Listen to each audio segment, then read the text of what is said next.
What's up, everybody? Welcome back to another edition of the Ad Podcast. We are here in partnership with Go Forward Labs, and we are at NRB in beautiful Nashville, Tennessee. And we have Carrie Smith, who's the CEO of Apex Media Partners. Carrie, thanks so much for coming on, talking to me a little bit. So tell me a little bit about your background. Have you always been on the agency side, or have you always had an agency that's focused on kind of this faith community, or did you come from like a more traditional advertising and media background before you got into it? Interesting question. Yeah. So I actually started Apex started as a sales organization. Oh, interesting. And we Okay. worked with Christian television stations. Yep. So kind of like a rep firm. Exactly. Yeah. Okay. We were Yep. a rep firm. Yeah. And we would go around and talk to stations, specifically faith-based Yeah. stations, and sell their paid programming time. Okay. And Nice. in that world, Yeah. were ministries. Right. And so ministries are considered. So kind of like the infomercial model of like a Yes. Havas Direct or Correct. some of those other direct-to-consumer 30-minute spot Yep. clearage houses. Yep. Exactly. Got it. We focused and specialized in 2830, the half hour. Yeah. And so our business was thriving between repping stations and selling to the traditional direct response agencies as well as ministries. Yeah. And we started in 1993. So back in 1993, TV was a different That world. was it. Yeah, It that was was a different world. not a lot of other channels to program Right, on, at least, right. especially in this space back Right. then. Yeah.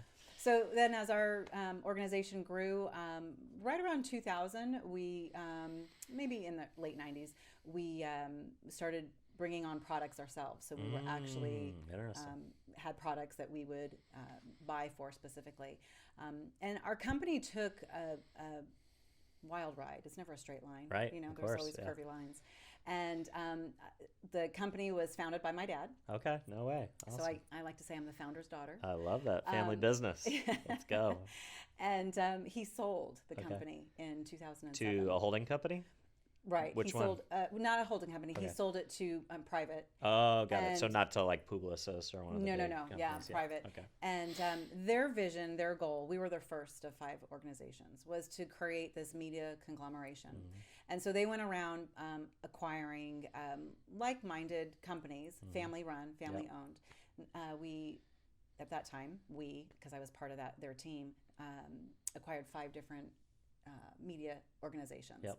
And when All in kind of faith or DR? No, More DR? both. Okay. We had a network Yep. that was DR, but faith always came with the DR, or I should Yeah, say DR came with the faith, whichever came first. I'm not sure. Sure. And so, in any event, I ended up leaving the organization Okay. after about 5 years. You know, when you build and run the company, and then someone else comes in and tries to continue building it, Yep. things just are It different. changes. Yeah, it's just different. It's hard. It's usually there's a an earn out period where the Yes. owners stay on and stay Yes. involved, and Yes. then eventually it's like this isn't what I eventually built. Right. It's new owners are taking it a different direction. Right. I've done my thing, and time Right. to sail into the sunset or maybe do something else. Yeah. Well, and I love the way you say that, because at the time it didn't feel so good, but it certainly didn't feel so good. But there's so much you learn Sure. when you're kind of pushed into Yeah. that. And I say pushed, I made the election to leave. Yeah. And when I left, I was like, oh my goodness, maybe I should have stayed. Sure. But in any event, I in that time, I dove more into digital marketing and funnels. And in that world, everyone would say, TV's dead, TV's Yeah. dead, Yeah, TV's dead. of course. And I felt like I just spent 14 years in TV, Sure. dedicating our time to Yeah. TV. TV wasn't dying; it was changing. And I would say it's evolving. Yeah. And here we are. That was in 2012. However many years later, we still see it today. Yeah. That it continues to evolve through all sorts of different mediums. CTV, AVOD, SVOD, all the things. Yeah, streaming, live linear channels. And so anyway, after about 5 or 6 years, the organization that acquired us went through a lot of changes, and they invited me to come back in. Interesting. When they invited me to come back in, they said, hey, we want you to focus on building the ministry sector again. And so I said, oh, I did it once. I can do it again. Let's go. And it was challenging. It was, taking a step out for 6 or 7 years and then coming back in. I had certain expectations, and the world had changed again in TV. Did you feel like the ministry world had changed as fast as what you were learning outside of the ministry space, or were they still slow to adopt? I think it depends upon the ministry. Sure. I think there's a lot of different levels of ministries and where their mindset is. For the, I'm going to say younger ministry, and by younger I just mean coming into the TV, space. Yep. YouTube is easy. YouTube is easy. Yeah.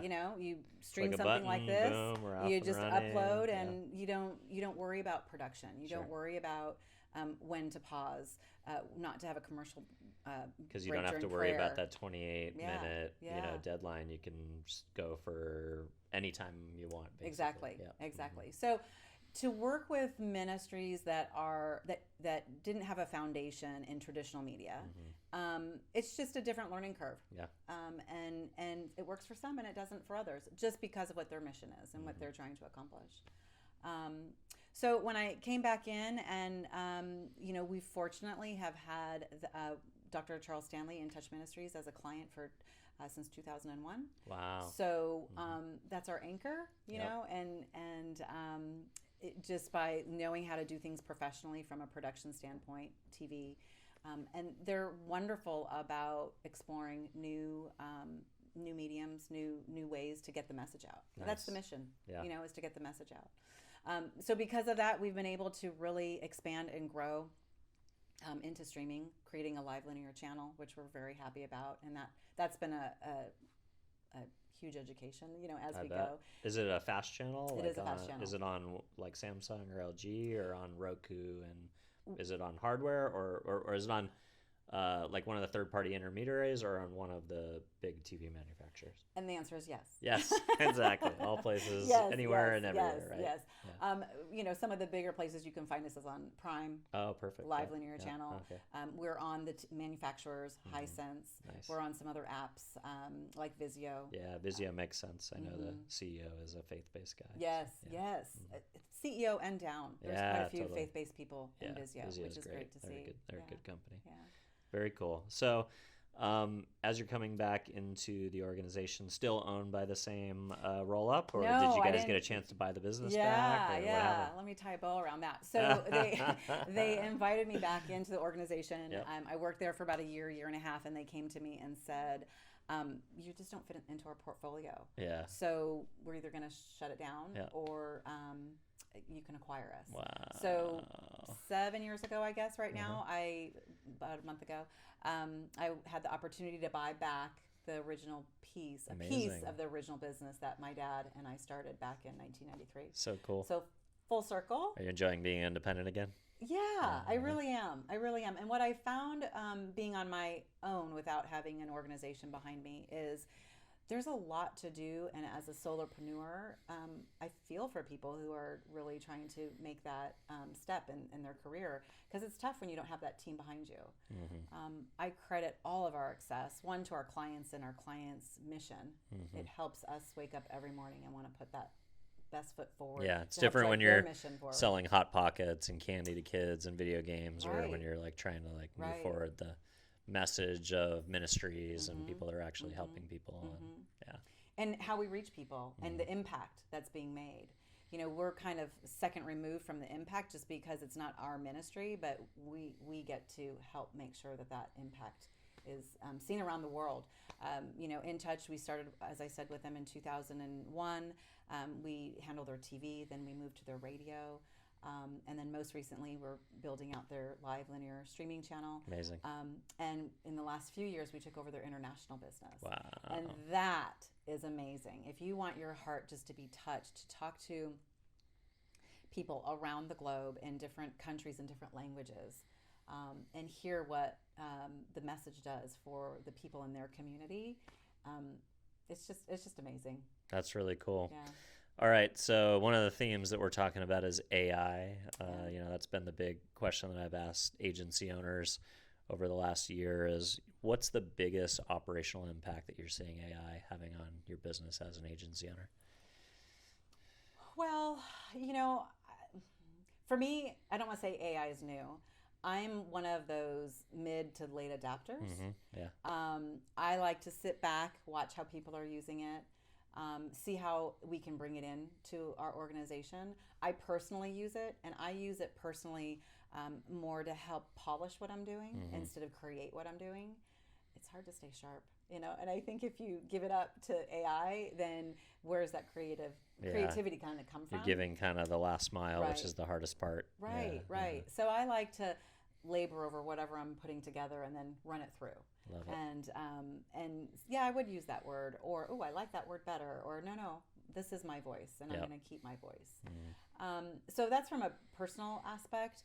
I think professionally, we're looking into and seeing how we streamline and optimize operational, processes. That to me is a no-brainer.